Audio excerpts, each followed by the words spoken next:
Emma's Universe podcast. Where do we go from here? Where do we go from here? Emma's Universe podcast. Where do we go from here? Where do we go from here?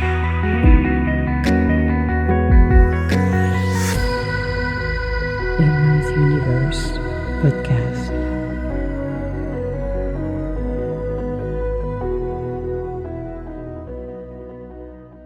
Hello and welcome to Emma's podcast.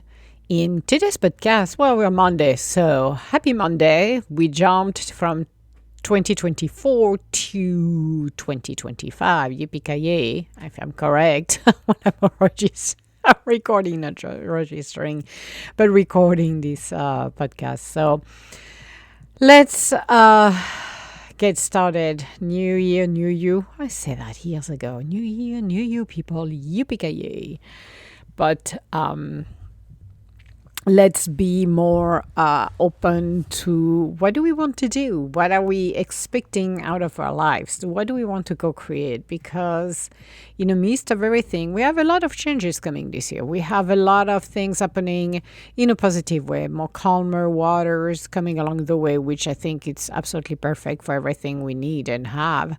But we are looking forward to really put a dent into breaking the ice. Yes. If we feel stagnant or we have been stagnant for the past few years, put like in a pause, then it's time right now to get restarted.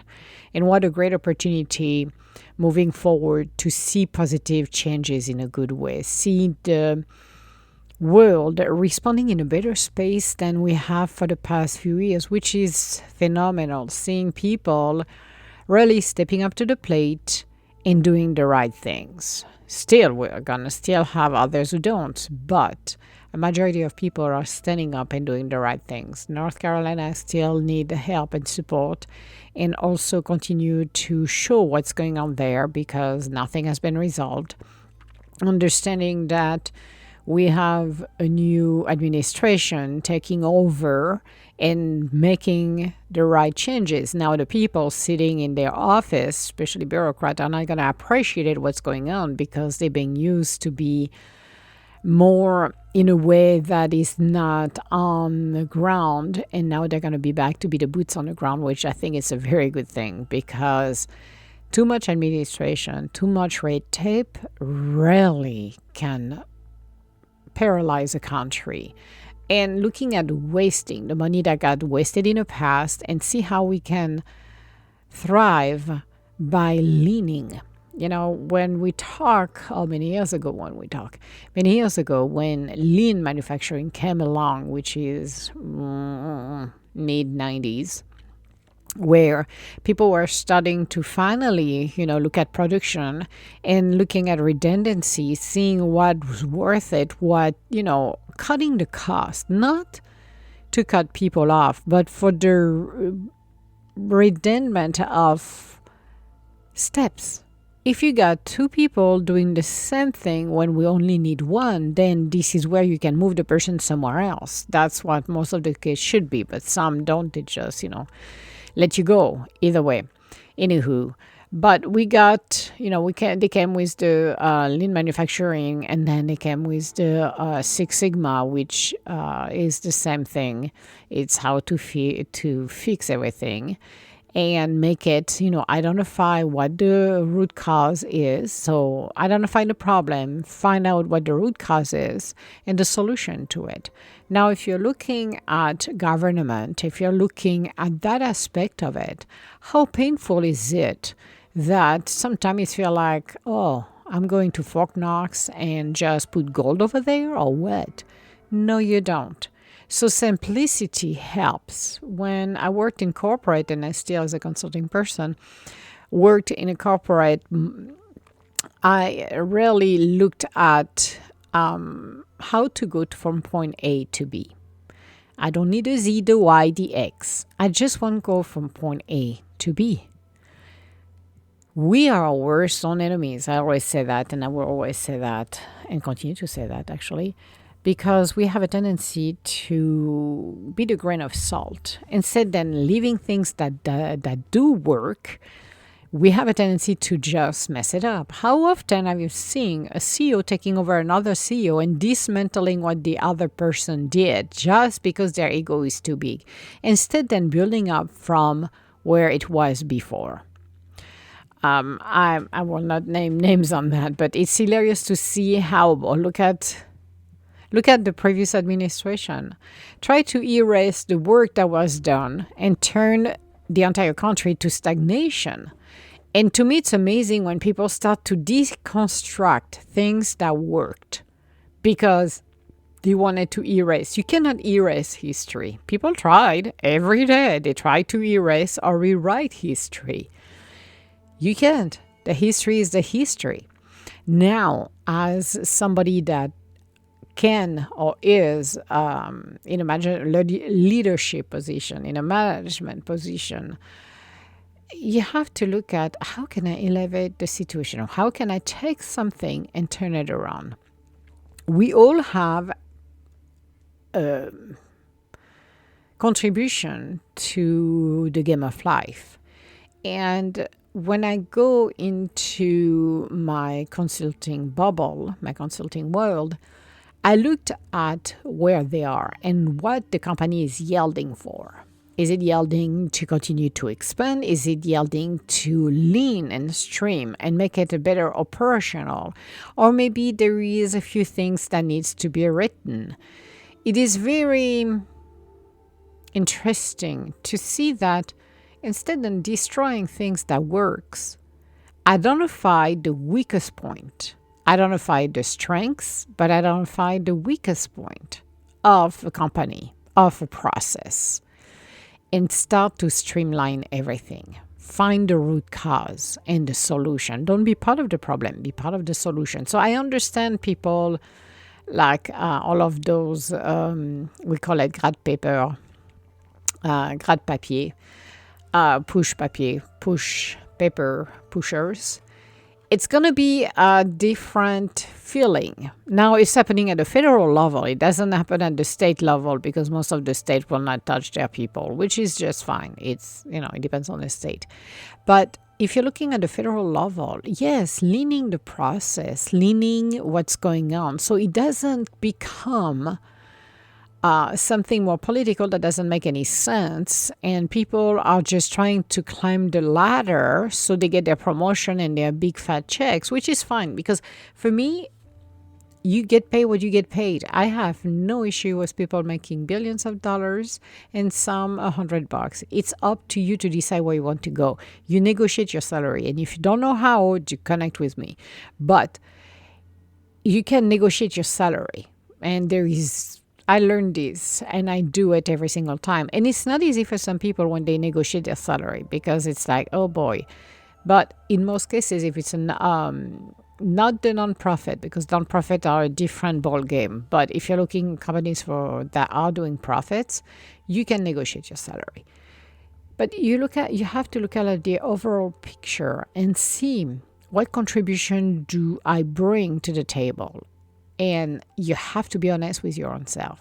So it's not easy for some people when you have to make those changes. And I'm pretty much sure the people in the federal level are like, oh boy, that's a problem. Well, yes, it is a problem because we have to decentralize things.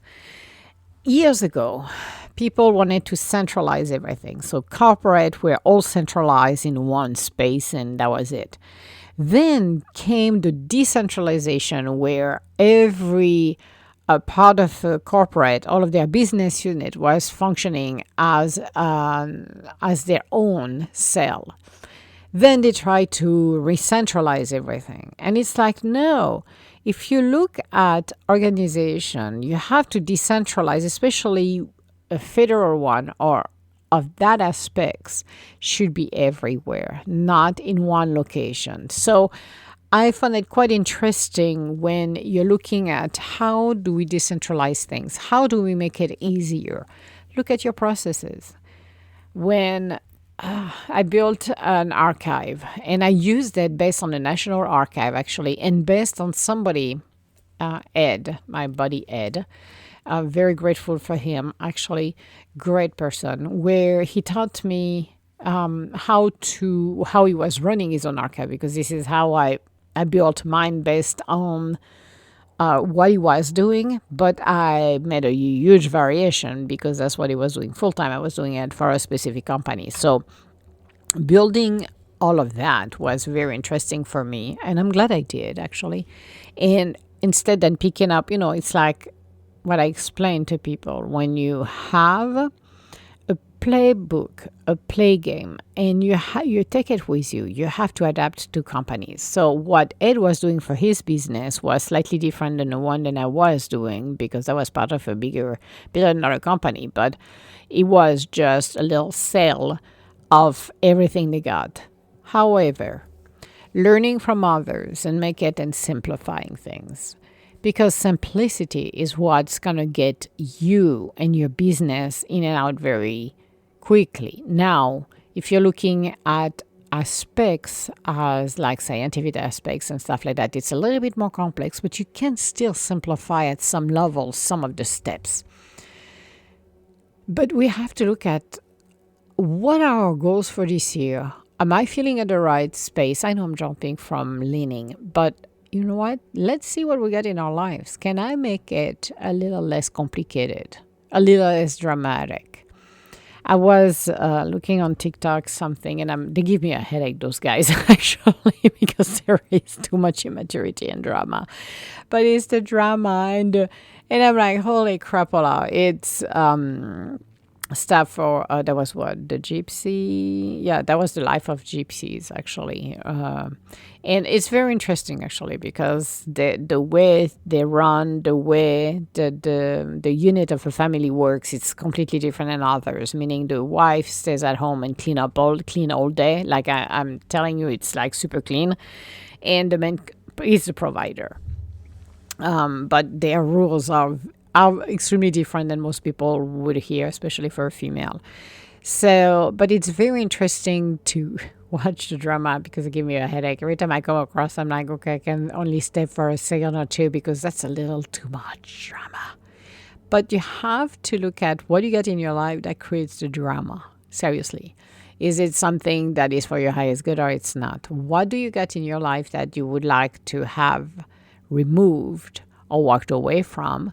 And what do you want to bring in your life? And it's not only happening because we are the January, in the first week of January that I'm talking about. It happens at any given time. You can do a spring cleaning in the middle of the winter. It doesn't matter. A purge is a purge. That's what it is. But think about it. Think about where do you want to be with all of this and with your life? And what are the goals? What are the ideal goals for you? So thinking about it was quite interesting. And as I said, I'm watching very closely what's going on with the federal government because they're going to lean the babies. They're going to send the people back, boots on the ground. They're going to change their life. It's not going to be happy. Half of it are probably going to quit, which is just fine. But, when you're too comfy in your little world, you do have a little wake-up call once in a while, letting you know, well, you know what? It's time for me to change. It's time for me to do something else. And again, we are stepping into 2025. It's going to be a very interesting year, but at least we're going to bring, peace is coming around very quickly, which is good, which means that we're going to be able to do what we got to do in our lives without worrying about others or how many $1 billion are going to be sent from one country to another. It's just going to quiet down. And that's what we need. We need this to quiet down, to continue to rebuild our lives, helping, again, the Carolinas over there, the Appalachians, because they're still struggling. It's not done yet, and continue to move forward. So what is your decision for this year? What are you planning to do? Are you going to be on that sideline and hoping for the best, not in charge of your thoughts and goals? Or are you going to be standing for your ground, which I think is so important, to stand our ground and really step up to the plate and say, this is what I'm doing. Remember, there's nothing selfish to put yourself first. Unless you're a narcissist who think about himself and using and abusing everybody. But that's a different story for another day. I'm talking individuals who always put themselves last. Been there, done that. I don't anymore. I don't give away like I used to. Especially I had one person, I was thinking about her actually yesterday. And every time she came to my place, it was like a shopping center. She would leave with a bunch of stuff. And I was like, okay, if you want it, take it. But she took the bad habit to do this every single time. I got enough of it. It's like, no more. No more free gift for people to come here and feel like they can shop. No more dropping everything for somebody. Done, been there, done that. Not moving me forward where I need to be. So empathy, compassion, connecting people, not a problem. But I am not the first person you're going to call if you have a problem. Let's put it this way. When you have individuals who use a little too much, you have to think about it and stand your ground and say, no. You need to respect my privacy. You need to respect my time alone. And I am not going to be the one who always come to the rescue when you do something wrong. Nope. So think about, where did you put yourself in that list? Are you the number one or are you the last one who got nothing? Because at the end of the day, you don't even have time for yourself. So think about this. And I wish everybody for this coming year a beautiful and a blessed year. And as I said, things are going to be changing and evolving, and it is so looking forward for me to see this transformation because it's about time. Stagnation is over, people. Time to open the gate and run free. Run free. All my love, guys, and we'll talk to you later. Bye now.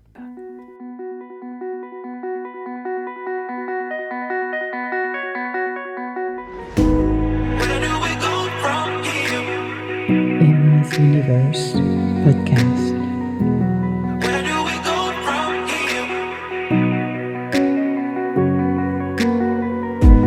Where do we go from here? Where do we go from here?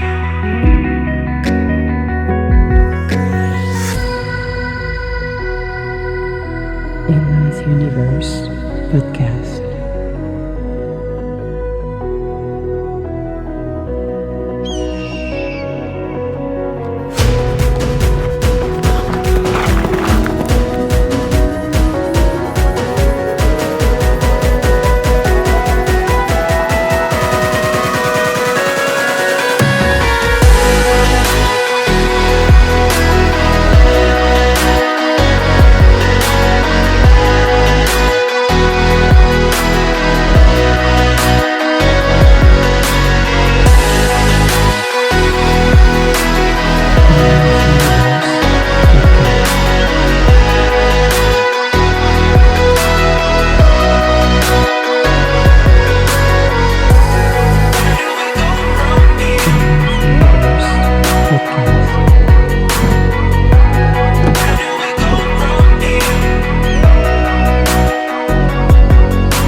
Universe Podcast.